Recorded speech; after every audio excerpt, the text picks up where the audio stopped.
Jack had been living in Hong Kong's Old Town for 10 years. The neighbors were polite on the surface, but secretly called him a rotten gambler behind his back. Everyone knew he didn't have a proper job and spent all day playing around. But no one knew that Jack actually had a special ability to control objects remotely. Every time he played dice, he would secretly use his power to cheat. However, he hadn't been trained. This time he wanted to roll a 6, but ended up with a 1, losing badly. Just as he disappointedly returned home, there was a sudden knock at the door. Jack thought it was a debt collector. He took his gun and opened the door, only to find a strange little girl named Cassie. She claimed to also have powers with the ability to prophesy and was called the Oracle. Cassie directly took a chicken leg from the fridge, saying she foresaw there would be chicken here. Her appearance was no coincidence. Cassie predicted that she and Jack would soon die at the hands of the same group. Only by joining forces could they survive. Cassie took Jack to a food stall downstairs, eating while explaining that according to the prophecy, they had to find a woman. This woman's identity was a mystery. The only thing known was that a few days ago, she stole a precious serum from America's largest paranormal organization. Now, all the major powers were hunting her,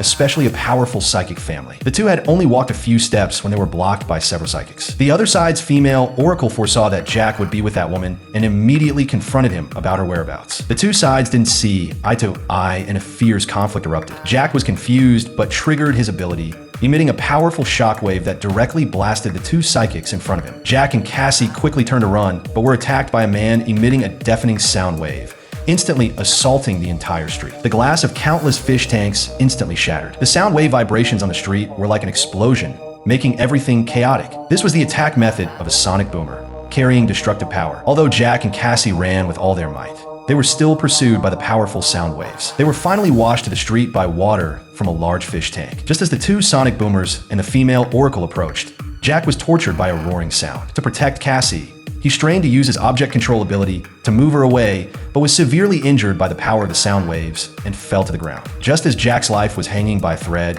the female Oracle discovered that if Jack was killed, the clues to the woman would disappear, so she temporarily decided to spare him. At this time, a woman in red appeared. The woman in red lifted Jack's clothes and saw that his back was covered in scars, obviously caused by internal injuries from the sonic boomer's attack. She gently placed her hand on Jack's back and began treatment. With a forceful press, Jack's damaged skin and fractured bones began to heal. The entire process was extraordinarily painful. Jack could only grit his teeth and endure. However, his injuries slowly recovered. The scars on his back completely disappeared,